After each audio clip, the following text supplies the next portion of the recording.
الحمد للہ وحدہ لا شریک لہ والصلاة والسلام علی من لا نبی بعد وعلی آلہ واصحابہ الذین اوفوا العہد اما بعد۔ تخصص فی العقائد الاسلامیہ کا سبق چل رہا تھا اور ہمارے سبق کا عنوان تھا توحید باری تعالیٰ، اور توحید باری تعالیٰ میں گفتگو چل رہی تھی مائیت ذاتیہ کے بارے میں، استواء علی العرش کے بارے میں۔ میں نے بتایا تھا کہ اہل سنت والجماعت کا عقیدہ یہ ہے کہ اللہ تعالیٰ ہر جگہ ہر کسی کے ساتھ بغیر جسم، بغیر مکان، بغیر جہت اور بغیر کیفیت کے موجود ہے، جبکہ غیر مقلدین کا اور نظریہ یہ ہے کہ اللہ تعالیٰ کی ذات صرف عرش پر ہے۔ میں نے قرآن کریم سے 10 آیات اور 10 احادیث مبارکہ اور 10 عقلی دلائل اس بات پر دیے تھے کہ اللہ تعالیٰ کی ذات ہر جگہ موجود ہے۔ اس کے بعد ہمارے موقف پر جو سوالات تھے اس کے جوابات میں نے دیے تھے، اور آج میں آپ کی خدمت میں پیش کروں گا غیر مقلدین کے جو دلائل ہیں، پھر ان کے جوابات۔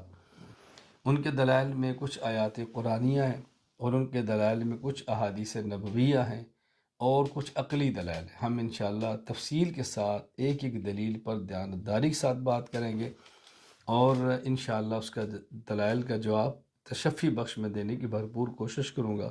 اللہ تعالیٰ عافیت عطا فرمائے، اللہ تعالیٰ قبولیت عطا فرمائے۔ غیر مقلدین کے دلائل۔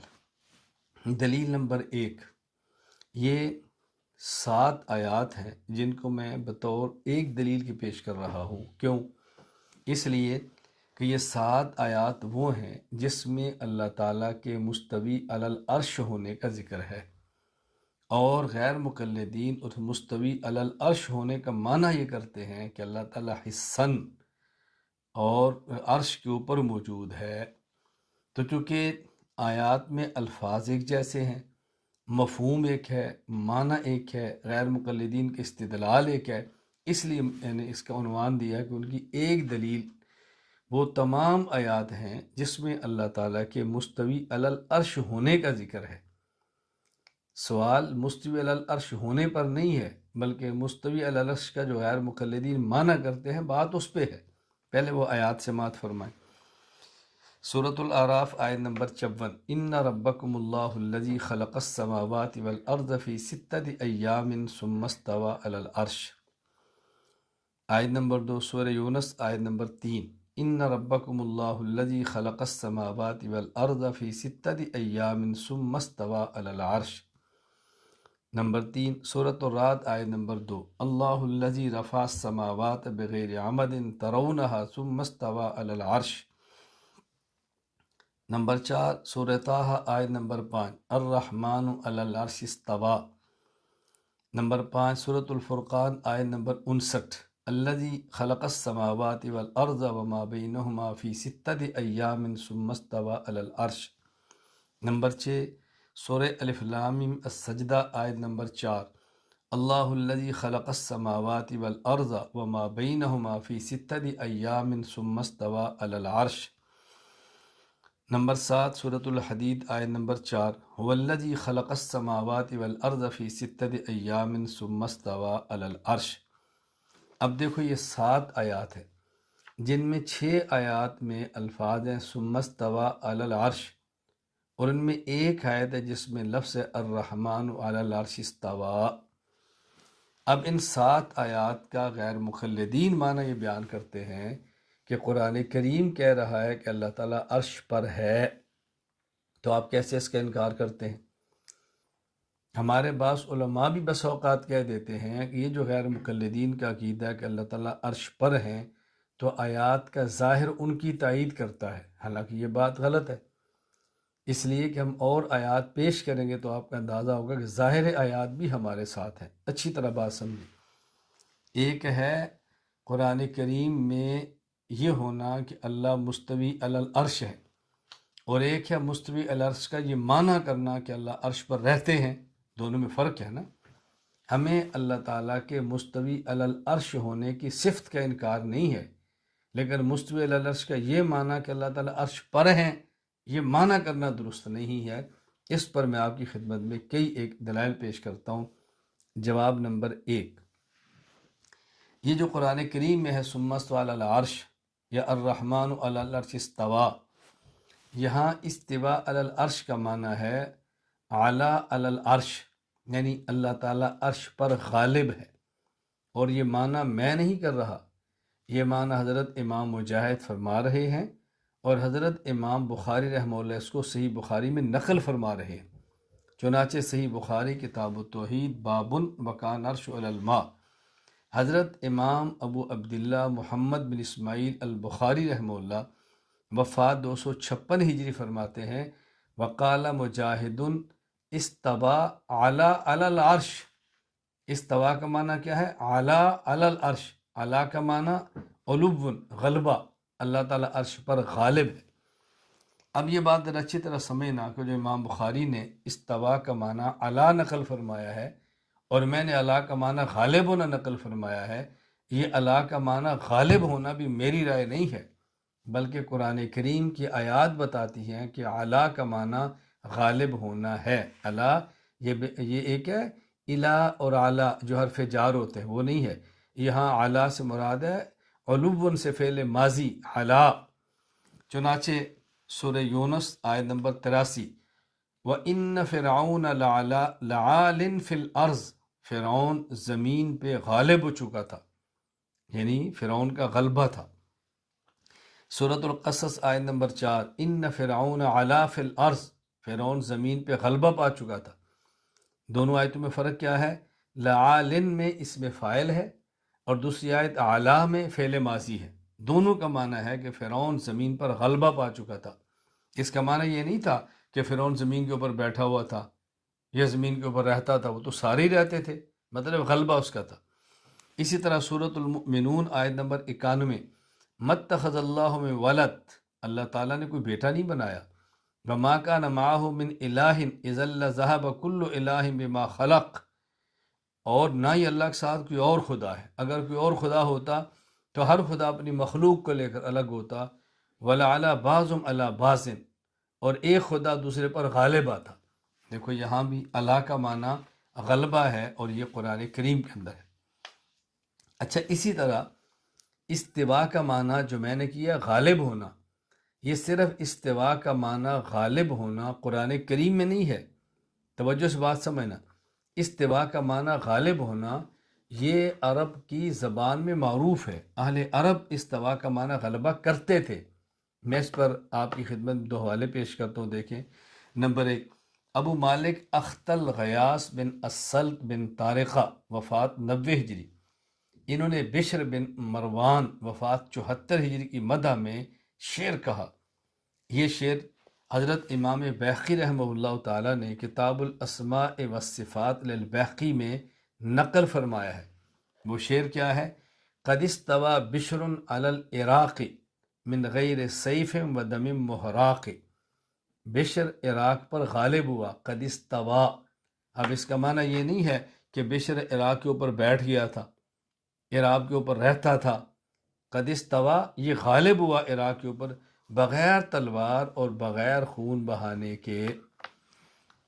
نمبر 2، اسی طرح التعلیق علی کتاب الاسماء فی الصفات للبیہقی میں نقل کیا ہے، ایک اور شاعر تھا، اس نے یہ شعر پڑھا ہے، فلما علونا واستوینا علیہم جعلناہم مرعا لنسر وطائر، جب ہم ان پر چڑھ دوڑے، یعنی اپنے مخالف پر چڑھ دوڑے، واستوینا علیہم، اور ہم نے ان پر غلبہ پا لیا، جعلناہم مرعا لنسر وطائر، تو ہم نے انہیں ٹکڑے ٹکڑے کر کے گدھوں اور پرندوں کے کھانے کے لیے چھوڑ دیا۔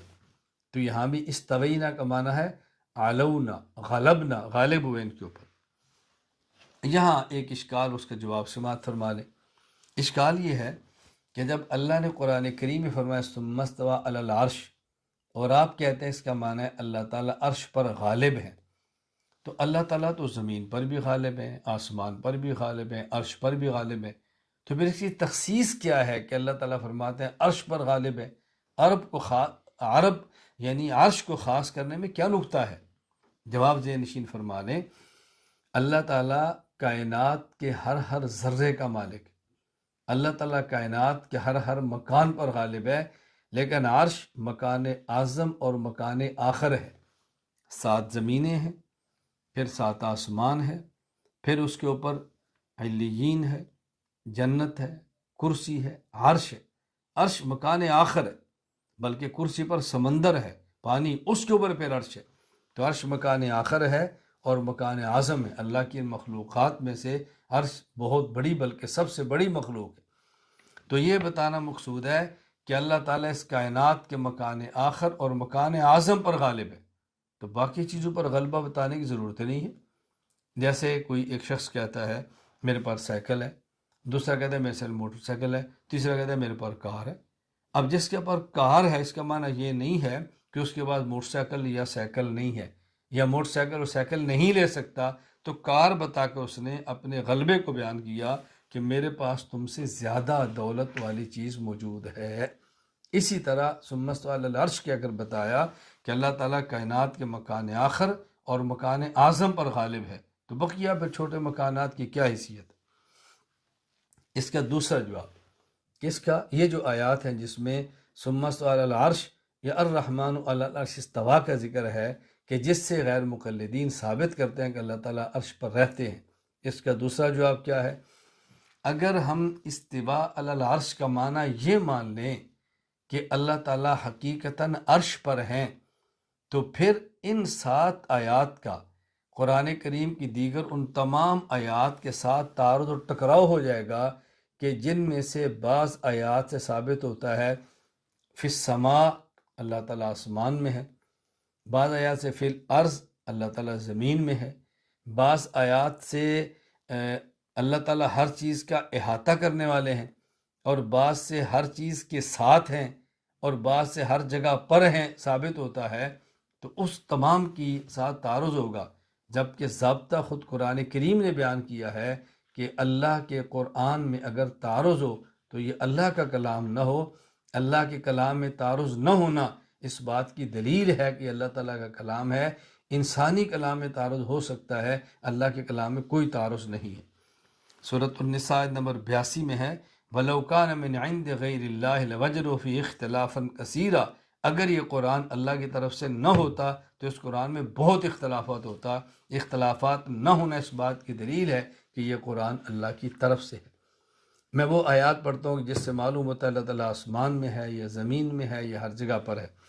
فی السماء والارض، سورۃ الانعام آیت نمبر 3، وَهُوَ اللَّهُ فِي السَّمَاوَاتِ وَفِي الْأَرْضِ، وہ اللہ آسمانوں میں ہے، وہ اللہ زمینوں میں ہے۔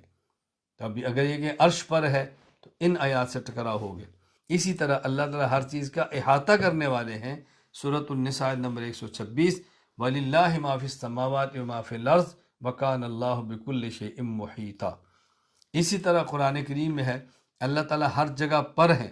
سورۃ البقرہ آیت نمبر 115، وَلِلَّهِ الْمَشْرِقُ وَالْمَغْرِبُ فَأَيْنَمَا تُوَلُّوا فَثَمَّ وَجْهُ اللَّهِ، مشرق اور مغرب اللہ کا ہے اور تم جدھر بھی جاؤ گے اللہ وہاں پر موجود ہے۔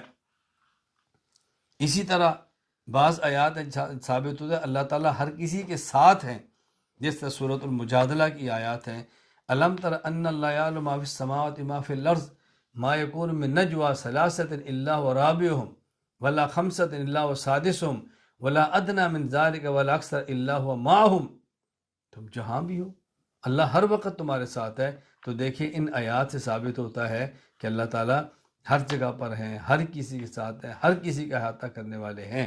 لہٰذا اگر ان آیات کا یہ معنی کریں گے کہ اللہ تعالیٰ عرش پر ہیں تو ان تمام آیات کے ساتھ تعارض اور ٹکراؤ ہوگا، اور اللہ کے کلام میں تعارض اور ٹکراؤ نہیں ہے۔ جواب نمبر 3، یہ جو آیات ہیں جیسے ثابت ہوتا ہے کہ اللہ تعالیٰ عرش پر ہیں، ثم استوى علی العرش الرحمن علی العرش استوى، اس کا تیسرا جواب یہ ہے، بہترین بات یہ ہے یہ کہہ دیا جائے کہ یہ آیات متشابہات ہیں اور اس کا معنی اللہ کے علاوہ کوئی نہیں جانتا، لہذا اس پر کسی بھی قسم کا کوئی اشکال نہیں ہوگا۔ اور میں نے شروع میں یہ بات بتائی تھی کہ ہمارے یہاں متکلمین کا مسلک یہ ہے، اما متقدمین اہل سنت وال یہی بات فرماتے ہیں کہ یہ جو اما استوا وغیرہ ہیں ہم نہ متقدمین ہمارے استوا میں بحث کرتے نہ اس میں کلام کرتے، بس کہ اس کو اللہ تعالیٰ کے حوالے کر دیتے۔ یہ سب سے بہترین جواب ہے اور یہ سب سے مناسب جواب ہے۔ دلیل نمبر 2، یعنی غیر مقلدین کی دوسری دلیل کہ اللہ تعالیٰ عرش پر ہے۔ ان کی دوسری دلیل وہ تمام آیات ہیں کہ جن سے اللہ تعالیٰ کے لیے جہت علوب یعنی اوپر کی جہت ثابت ہوتی ہے۔ وہ کہتے ہیں اوپر کی جہت کا ثابت ہونا دلیل ہے اللہ تعالیٰ اوپر ہے، اور اوپر کہاں پر ہے؟ وہ عرش پر ہے۔ چنانچہ دیکھیں آیت سورۃ النس آیت نمبر 158، برفعہ اللہ الیہ، حضرت عیسیٰ علیہ السلام کو اللہ تعالیٰ نے اپنی طرف اٹھا لیا۔ اب عیسیٰ علیہ السلام کو تو اللہ نے آسمان کی طرف اٹھایا تھا نا، تو اللہ تعالیٰ آسمان کی طرف اٹھانے کہتے ہیں اپنی طرف، اوپر گئے تھے نا، تو معلوم ہوتا ہے کہ اللہ تعالیٰ اوپر ہے۔ جواب ذہن نشین فرمائیں، یہ جو ہے نا برفعہ اللہ الیہ، اللہ نے اپنی طرف، یہ ہی سے مراد اللہ تعالیٰ کی ذات نہیں بلکہ آسمان مراد ہے، کہ اللہ تعالیٰ نے حضرت عیسیٰ علیہ السلام کو آسمان کی طرف اٹھا لیا۔ چنانچہ امام ابو عبداللہ محمد بن احمد القرطبی رحمہ اللہ وفات 671 ہجری اپنی تفسیر الجامع لاحکام القرآن میں فرماتے ہیں، ای الی السماء، اللہ نے ان کو آسمان کی طرف اٹھایا، واللہ تعالی متعال عن المکان، اللہ تعالیٰ مکان سے پاک ہے کہ اللہ کسی مکان پر ہوں اور ان کو اپنی طرف اٹھا لیں، ایسا ہرگز نہیں ہے۔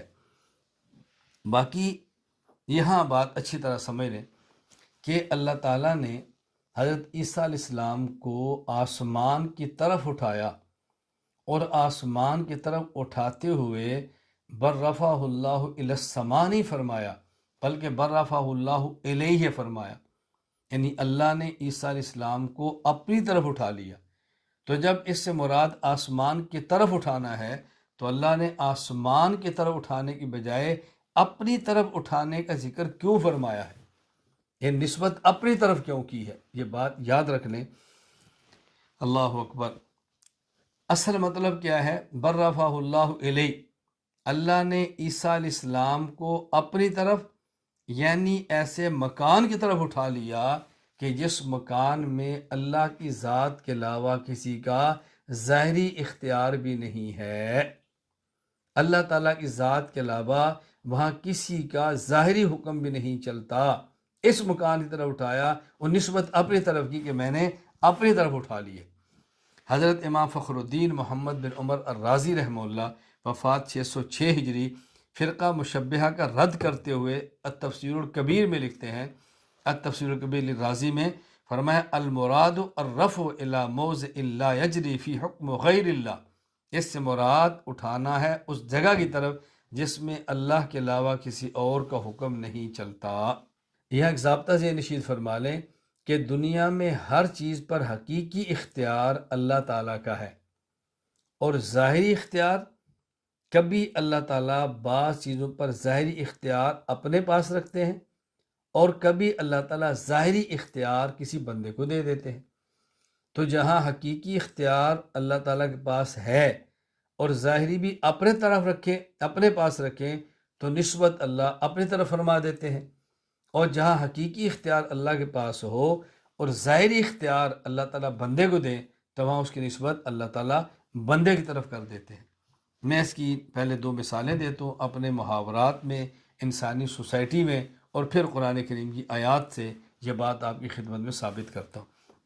پہلی مثال سمجھیں، اگر کوئی شخص کسی کے گھر جائے اور وہاں دروازے پر دستک دے، اندر سے بچہ آئے، آپ اس بچے سے پوچھیں کہ آپ کے ابو جان کہاں ہیں، وہ کہتا ہے میرے ابو جان مدینہ منورہ گئے، ابو جان عمرے پر گئے۔ اگر آپ اس سے پوچھیں کہ دادا ابو کہاں ہے، وہ کہتا ہے وہ اللہ میاں کے پاس۔ اب ابو اس کے مدینہ منورہ مکہ مکرمہ عمرہ کے لیے گئے ہیں اور دادا ابو فوت ہو گئے ہیں، تو کہتا ہے اللہ میاں کے پاس گئے ہیں۔ بھئی سوال یہ ہے کہ اس نے ابو کے بارے میں یہ کیوں کہا کہ مکہ مکرمہ مدینہ منورہ گئے ہیں، اور دادا ابو کے بارے میں کیوں کہا کہ وہ اللہ میاں کے پاس چلے گئے؟ فرق کیا ہے؟ بات سمجھنا۔ اس لیے کہ ابو جان اپنے ارادہ سے مکہ مکرمہ مدینہ منورہ کیے ہیں اور اپنے ارادے سے واپس آئیں گے، اختیار سے گئے ہیں، اختیار سے واپس آئیں گے، تو نسبت اللہ تعالیٰ کی طرف نہیں ہے کہ اللہ تعالیٰ کے پاس چلیں گے۔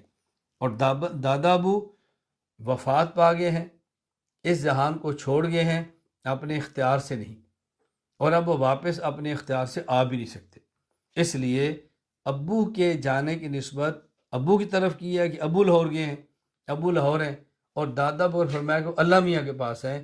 اللہ میاں کے پاس کا معنی وہ ایسی جگہ پر ہیں کہ جہاں ظاہری اختیار بھی بندے کا ختم ہو گیا ہے، اور ابو جان ایسی جگہ پر ہیں کہ جہاں ظاہری اختیار ابو جان کا موجود ہے۔ دوسری مثال سمجھیں، یہ بات اچھی طرح سمجھیں۔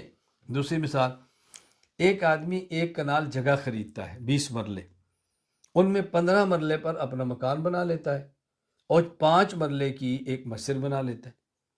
تب لوگ اس 5 مرلے کی جگہ کو کہتے ہیں یہ اللہ کا گھر ہے، اور 15 مرلے کے مکان کو کہتے ہیں کہ یہ اس بندے کا گھر ہے۔ تو 15 مرلے کا مکان بھی اس نے خریدا، اس نے بنایا، 5 مرلے کی جگہ بھی اس نے خریدی، اس نے بنائی۔ تو ایک ہی شخص 20 مرلے جگہ خریدتا ہے، ایک ہی شخص اس جگہ کو تعمیر کرتا ہے، اس میں 15 مرلے کے مکان کو اس کا گھر کہتے ہیں اور 5 مرلے کے مکان کو اللہ کا گھر کہتے ہیں۔ کیوں؟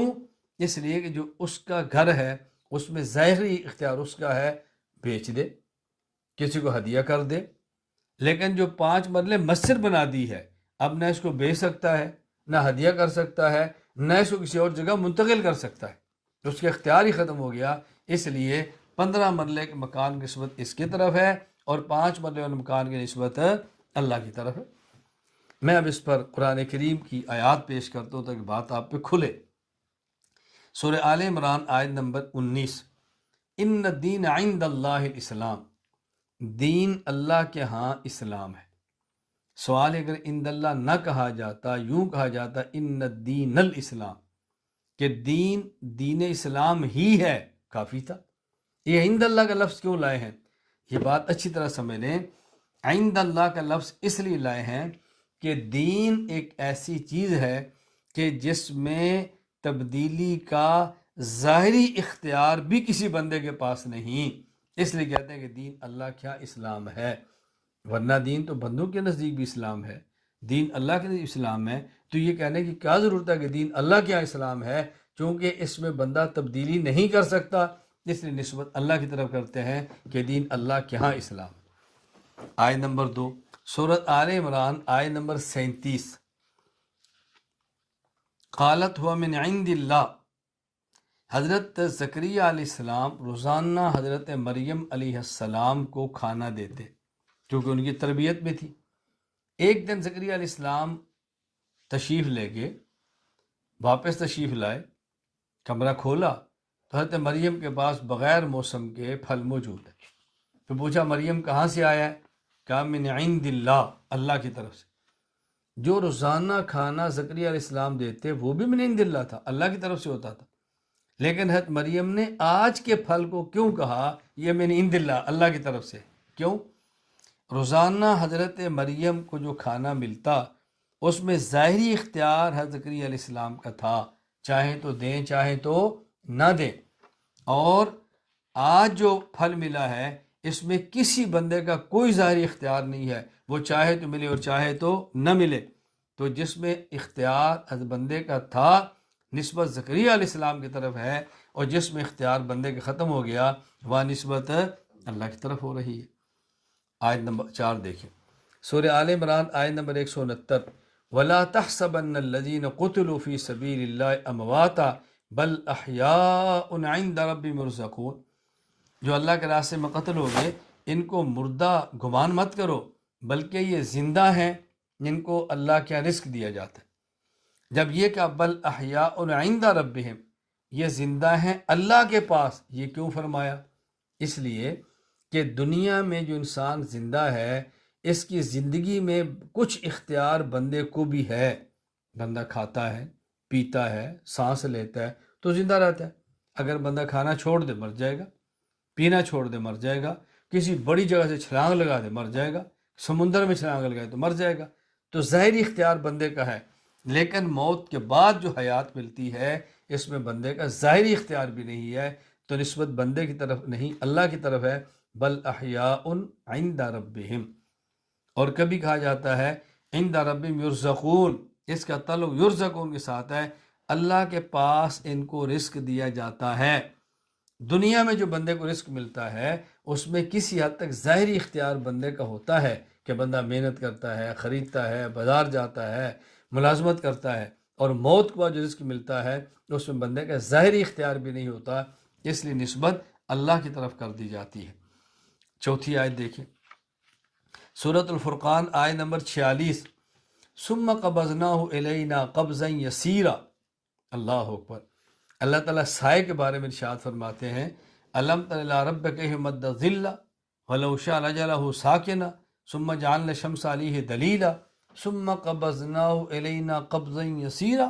تم نے دیکھا اللہ تعالیٰ جب سورج کو نکالتے ہیں کیسے سائے کو پھیلا دیتے ہیں، اور پھر اللہ تعالیٰ سائے کو سمیٹ لیتے ہیں، اور کیا فرمایا، ہم اس سائے کو اپنی طرف سمیٹ لیتے ہیں، اپنی طرف۔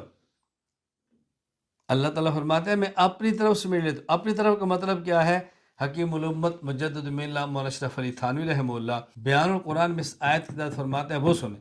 فرماتے ہیں چونکہ اس کا غائب ہونا محض قدرت الہیہ سے بلا شرکت غیرے ہے، اور باوجود غیبوبت عن الحس کے علم الہی سے غیب نہیں، اس لیے الینا فرمایا گیا۔ یعنی سائے کا غائب ہونا یہ اللہ کی قدرت کی وجہ سے، کوئی بندہ سایہ غائب نہیں کرتا، اور پھر آنکھوں سے غائب ہونے کے باوجود بھی اللہ کے علم میں ہے، اس نسبت اس کی اللہ نے اپنی طرف فرمائی ہے۔ دلیل نمبر 3، غیر مقلدین کی تیسری دلیل اس بات پر کہ اللہ تعالیٰ عرش پر ہے۔ وہ کہتے ہیں چونکہ قرآن کریم سورۃ الانعام آیت نمبر 18 میں ہے، وَهُوَ الْقَاهِرُ فَوْقَ عِبَادِهِ، وہ اپنے بندوں پر غالب ہے، یعنی یہاں فوق ہے نا، اللہ اپنے بندوں کے اوپر ہے۔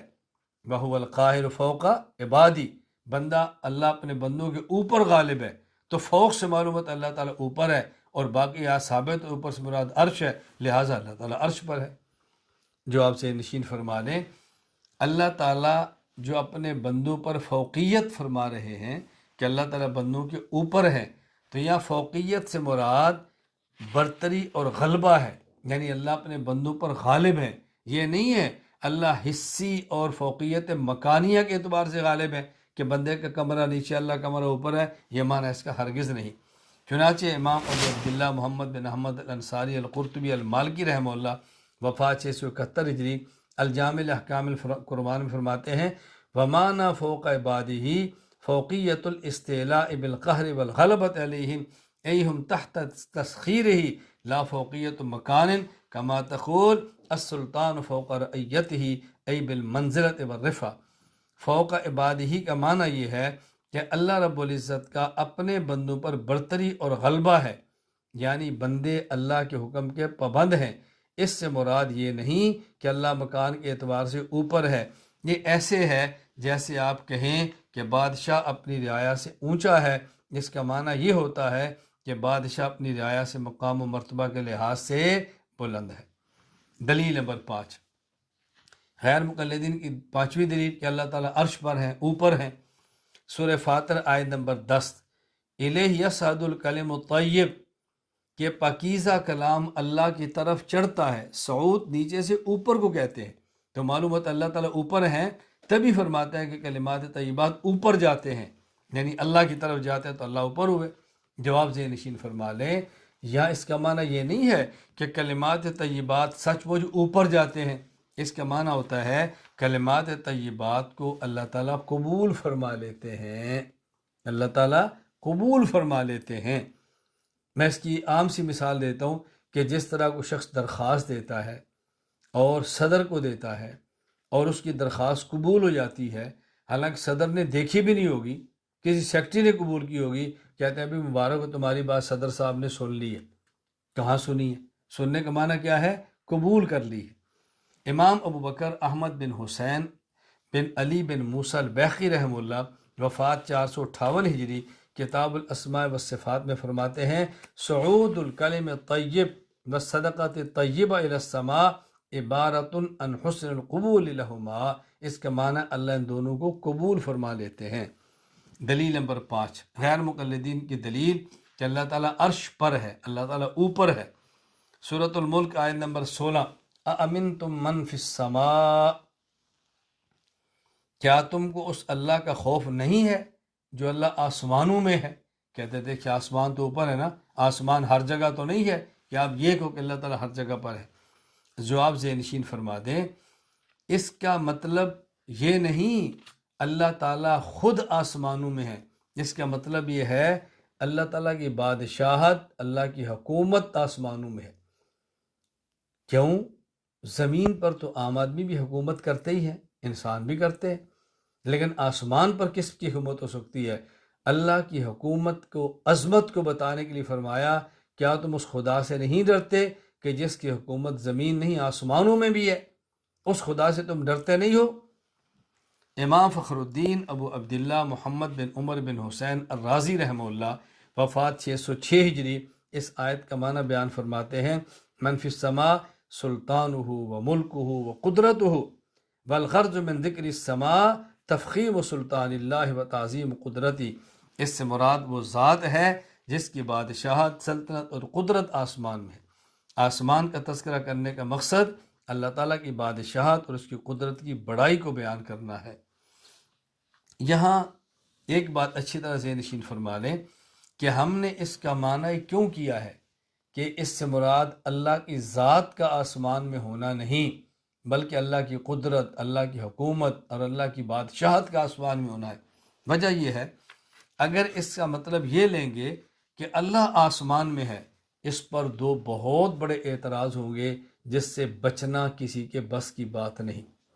پہلا اعتراض کیا کہ جب یہ کہیں گے کہ اللہ تعالیٰ آسمان میں ہے، توجہ رکھنا، اللہ تعالیٰ آسمان میں ہے، تو پھر یہ ماننا پڑے گا کہ اللہ تعالیٰ عرش سے بہت چھوٹے ہیں۔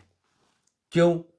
اس لیے کہ دیکھیں، زمین، آسمان، کرسی اور عرش، اللہ تعالیٰ آسمان سے بہت، عرش اللہ کا آسمان سے بہت بڑا ہے۔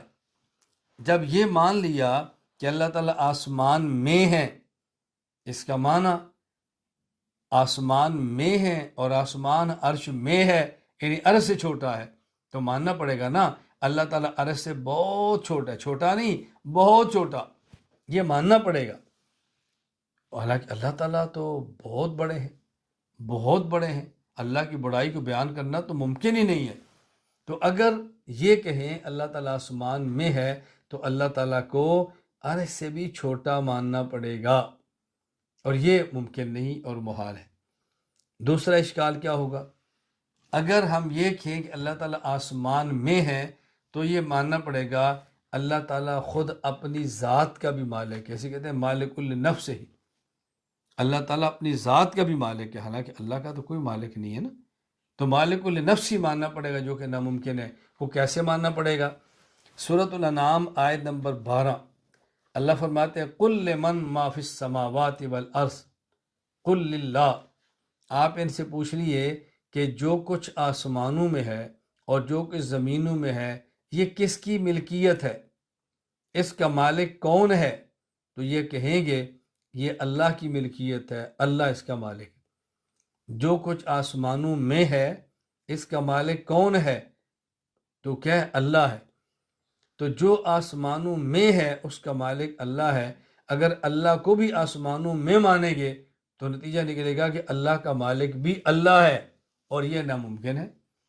چنانچہ امام فخر الدین ابو عبداللہ محمد بن عمر بن حسین الرازی رحمہ اللہ، وفات 606 ہجری، تفسیر الکبیر میں فرماتے ہیں وَعْلَمْ أَنَّ الْمُشَبِّهَةَ احتجوا على اثبات المکان للہ تعالی بقولہ اَأَمِنْتُم مَّن فِي السَّمَاءِ، مشبہہ جو باطل فرقہ ہے انہوں نے اللہ تعالیٰ کے لیے مکان کو ثابت کیا ہے اس آیت سے اَأَمِنْتُم مَّن فِي السَّمَاءِ۔ امام راضی فرماتے ہیں والجواب عنہ، ان کا جواب یہ ہے ان هذه الآیۃ لا يمکن اجراؤہ علی ظاہرہا باتفاق المسلمین، تمام مسلمانوں کا اتفاق ہے اس آیت کا ظاہری معنی مراد لینا ممکن نہیں ہے، یعنی اللہ تعالیٰ کو آسمان میں ماننا یہ ممکن نہیں ہے۔ کیوں؟ لأن کون فی السماء یقتضی کون السماء محیطا به من جمیع الجوانب، جب اللہ کو آسمان میں مانیں گے تو یہ ماننا پڑے گا کہ آسمان نے اللہ تعالیٰ کا ہر طرف سے احاطہ کیا ہوا ہے۔ فیکون اصغر من السماء، تو پھر اللہ آسمان سے چھوٹے ہوں گے۔ والسماء اصغر من العرش بکثیر، اور آسمان عرش سے بہت زیادہ چھوٹا ہے۔ فیلزم ان یکون اللہ تعالیٰ شیئا حقیرا بالنسبۃ الی العرش، تو پھر ماننا پڑے گا اللہ تعالیٰ عرش سے بہت چھوٹے ہیں۔ وذالک باتفاق اہل الاسلام محال، اور تمام مسلمانوں کے اس بات پر اتفاق ہے کہ یہ ناممکن ہے، ایسا نہیں ہو سکتا۔ وَلِأَنَّهُ تَعَالَى قال قُلْ لِمَن مَّا فِي السَّمَاوَاتِ وَالْأَرْضِ قُلْ لِلَّهِ، اللہ تعالیٰ قرآن کریم میں فرماتے ہیں ان سے پوچھئے جو کچھ آسمانوں میں ہے، جو کچھ زمینوں میں ہے، اس کا مالک کون ہے؟ قُلْ لِلَّهِ، آپ فرماؤ کہ اس کا مالک اللہ ہے۔ فَلَوْ كَانَ اللَّهُ فِي السَّمَاءِ، اگر اللہ کو آسمان میں مانے، لَوَجَبَ أَن يَكُونَ مَالِكًا لِلنَّفْسِ، تو لازم آئے گا اللہ خود اپنی ذات کا بھی مالک ہو۔ وَهَذَا مُحَالٌ، اور یہ ناممکن ہے۔ فَعَلِمْنَا أَنَّ هَذِهِ الْآيَةَ يَحْجِبُ صَرْفُهَا عَنْ ظَاهِرِهَا إِلَى التَّأْوِيلِ، تو بس ہمیں یقین ہے اور یہ ماننا پڑے گا اس آیت کا ظاہری معنی قطعاً مراد نہیں ہے۔ جواب نمبر 3، تیسرا جواب یہ ہے کہ اگر اس آیت کا یہ معنی مان لیا جائے کہ اس آیت کا مطلب یہ ہے کہ اللہ تعالیٰ آسمان میں ہے، تو یہ خود غیر مقلدین کے خلاف ہے۔ کیوں؟ ان کا عقیدہ ہے اللہ عرش پر ہے، اور اس آیت سے ثابت ہوگا اللہ آسمان میں ہے، تو آسمان میں ہونا اور ہے اور عرش پر ہونا اور ہے۔ آسمان میں ہونے سے عرش پر ہونا ثابت نہیں ہوتا، یہ دلیل ان کے بھی خلاف چلی جائے گی۔ دلیل نمبر 6، غیر مقلدین کی چھٹی دلیل اس بات پر کہ اللہ تعالیٰ عرش پر ہے۔ سورۃ المعارج آیت نمبر 4، فرشتے تعرج الملائکۃ والروح الیہ، فرشتے اور حضرت جبریل اللہ تعالیٰ کی طرف چڑھتے ہیں۔ فرشتے بھی اللہ کی طرف اور جبریل بھی اللہ کی طرف، اور ظاہر فرشتے اوپر جاتے ہیں نا، عروج کا معنی نیچے سے اوپر ہوتا ہے، معلوم ہوتا ہے کہ اللہ تعالیٰ اوپر ہے۔ جواب ذہن نشین فرما لیں، اوپر جانے کا معنی یہ نہیں ہے کہ اللہ کی طرف جاتے ہیں، اوپر جانے کا معنی یہ ہے کہ وہ مکان جہاں اللہ کا امر ہے اس محل امر میں جاتے ہیں اور وہاں سے اللہ تعالیٰ کے احکام کو لے کر زمین پر آتے ہیں۔ امام ابو عبداللہ محمد بن احمد الانصاری القرطبی رحمہ اللہ وفات 671 ہجری اپنی تفسیر الجامع احکام القرآن میں ارشاد فرماتے ہیں، وَقَوْلُ إِلَيْ یعنی إِلَى الْمَكَانِ الَّذِي أَمَرَهُمُ اللَّهُ تَعَالَىٰ أَن يَعْرُجُوا إِلَيْهِ، الہی کا معنی یہ ہے اس مکان کی طرف جاتے ہیں کہ جہاں اللہ نے حکم دیا ہے کہ اس مکان کی طرف جاؤ، جو محل امر ہے اللہ تعالیٰ کے نے جہاں جانے کا امر دیا ہے وہاں جاتے ہیں، تو گویا نسبت اللہ کی طرف ہے۔ اللہ کی طرف جانے کا معنی اس مکان کی طرف جاتے ہیں جہاں جانے کا اللہ نے ان کو حکم دیا ہے۔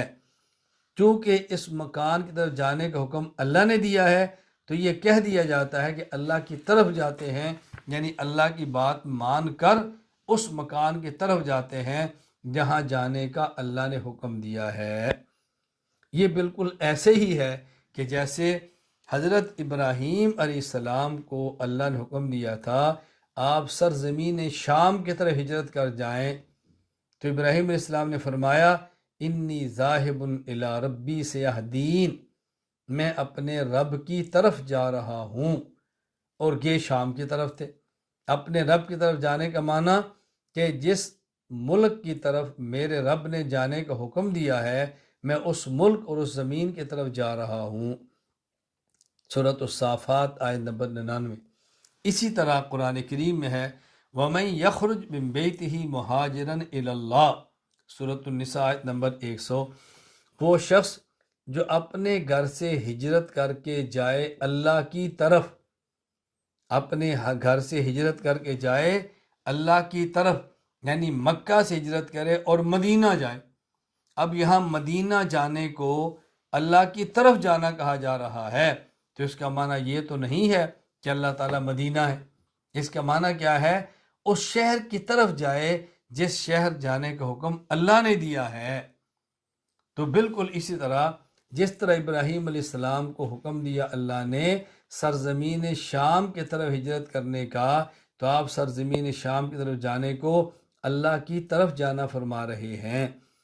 اور اسی طرح حکم دیا صحابہ کرام کو مکہ مکرمہ سے ہجرت کر کے مدینہ منورہ جانے کا، تو مدینہ منورہ طرف جانے کا نام مہاجرن اللہ کہا جا رہا ہے۔ اسی طرح جس مکان کی طرف چڑھنے کا اللہ نے حکم دیا ملائکہ اور بطور خواہ جبرائیل کو اس مکان کی طرف چڑھنے کو اللہ کی طرف چڑھنا فرمایا جا رہا ہے۔ یہ بات اچھی طرح سے نشین فرما لیں۔ یہ عام طور پہ وہ دلائل ہیں جو غیر مقلدین پیش کرتے ہیں۔ میں نے آپ کی خدمت میں تفصیل سے پیش کر دیا ہے، یعنی 6 آیات ایک، اور پہلے ایک قسم کے دلائل ہیں جو 7 آیات میں، آپ ان کو ایک دلیل شمار کر لیں، ہم اس کو 6 دلائل کہہ دیں گے۔ آپ ان 7 آیات میں سے ہر آیت کو مستقل دلیل بنا لیں تو ہم یہ کہہ دیں گے کہ گویا غیر مقلدین نے اپنے موقف کے اوپر دلائل جو پیش فرمائے ہیں وہ 12 ہیں، اور ہم نے 12 آیات کا جواب دیا ہے۔ باقی انشاءاللہ اگلے سبق میں وہ احادیث پیش کروں گا جو غیر مقلدین پیش کرتے ہیں، اور پھر ان کے جوابات پیش کروں گا تاکہ بات کھل کر سامنے آ جائے۔ اللہ تعالی ہمیں صحیح عقیدہ اپنانے کی توفیق عطا فرمائے، اور اس صحیح عقیدہ کو اپنا کر امت تک پہنچانے کی توفیق عطا فرمائے۔